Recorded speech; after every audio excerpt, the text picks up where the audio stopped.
It's a spring celebration. It's like having an extra birthday because I get to open my new plants.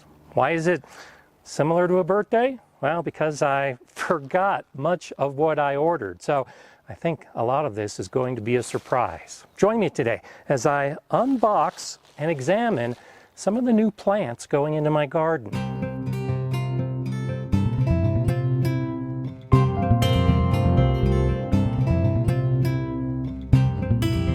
Hi, I'm Gardener Scott, and about 5 months ago I began researching trees and bushes that would do well in my climate. And about 4 months ago I placed an order for quite a few trees and shrubs, the plants that I want to use to expand my mini orchard and other space in my garden. This is a shipment from Fedco, and I love the plants I've received from them in recent years. They're one of those companies that when you order from them, you can determine the best time to receive the shipment, or they'll determine based on general climate guidelines when to send the shipment. Well, here it is in mid-April, and for me, this is a good time to receive the bare root trees and other plants for my garden. I've been measuring my soil temperature, and it's just been within the last week or two that it's above 40 degrees Fahrenheit, which is a good time to get some of these plants in the ground. But because it's been so many months ago that I ordered, I honestly have forgotten what it was I ordered. I know I ordered a bunch of fruit trees and some fruit bushes, but we're gonna have to open this up and see just exactly what I got.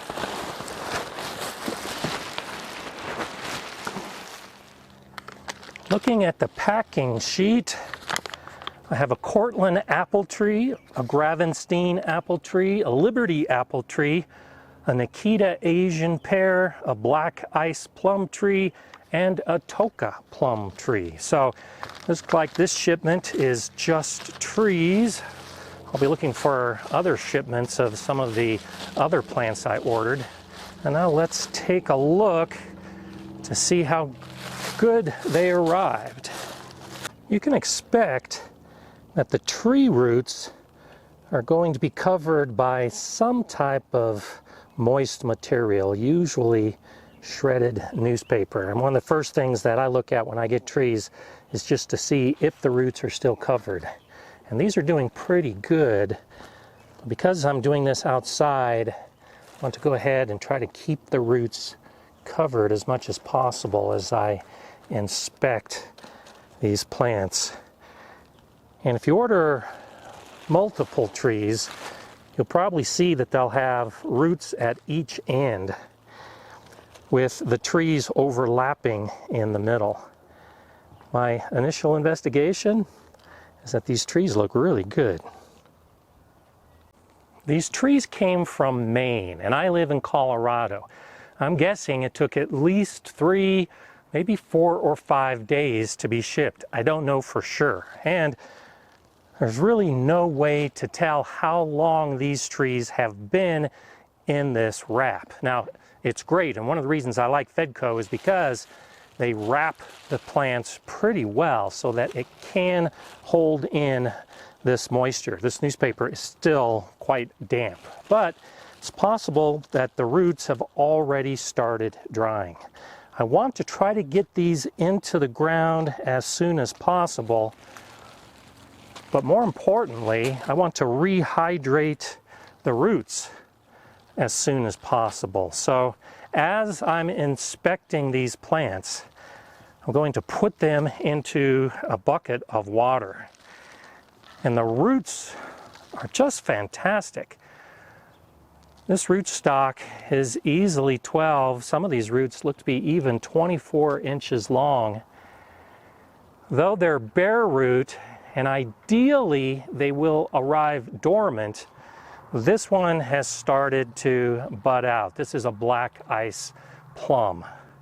So I'm going to go ahead and put this into my bucket of water to help rehydrate the roots. And this is one of the issues when you order trees from a nursery outside your area. is that they might not match perfectly with your climate. For me, I have such a late spring. It stays cold for a long time that other regions would have probably received these trees a month ago, maybe even 2 months ago, and they would have been completely dormant. I'll talk a little bit about that more in just a little bit. For now, let's continue looking at these trees. This is a Gravenstein apple, and this is good. This has not started to send out any buds yet.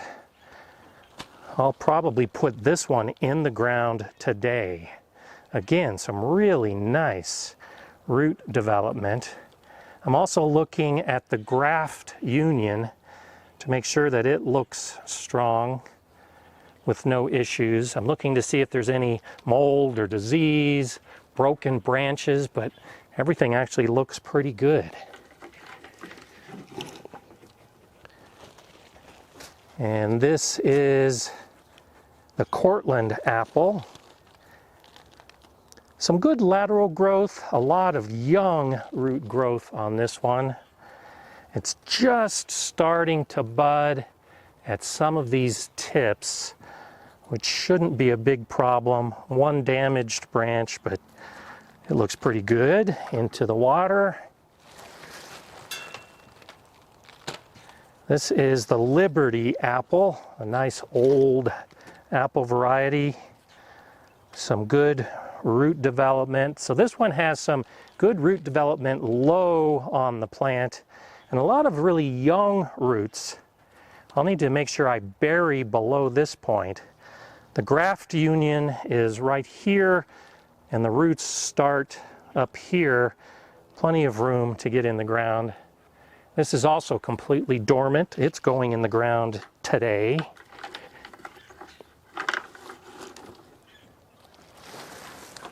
This is my Toka plum.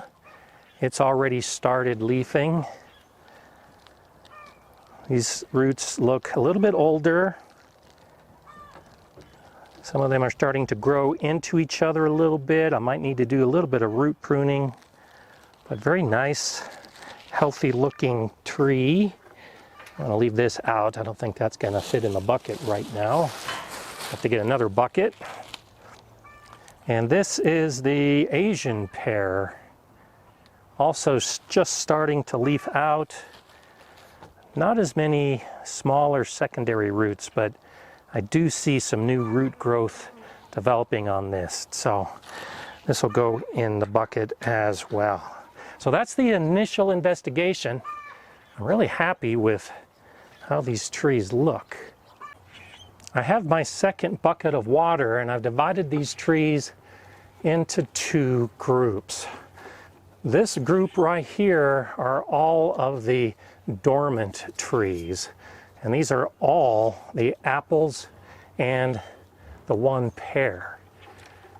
After about an hour of soaking to rehydrate the roots, I can put these in the ground, and I want to put these in the ground because as my weather is warming in spring, these trees are going to wake up, and I prefer that they wake up in the location that they're going to be growing.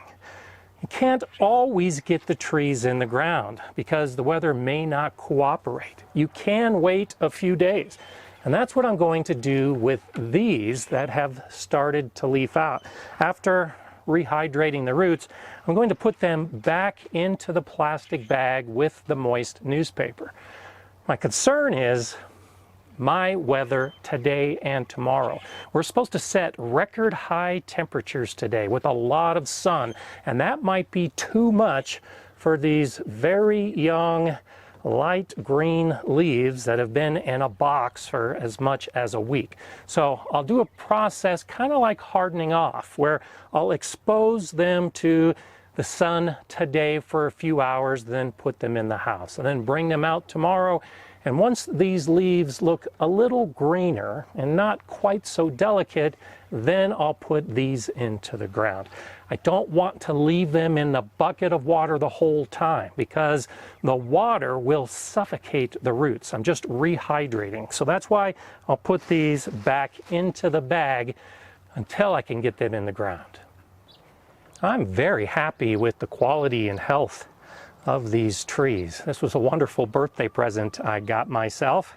Now, I chose each of these varieties for a very specific location in my garden. And not only did I forget what it was I ordered, I've certainly forgotten where each of these are going. So I have to go in the house, review my garden plan, look at my notes, and figure out where each of these need to be planted. I love planting trees, so this will be a birthday present that just keeps giving and giving for the next couple days, and then of course when they grow and give me the fruit for many years to come. I'm Gardener Scott. Enjoy gardening.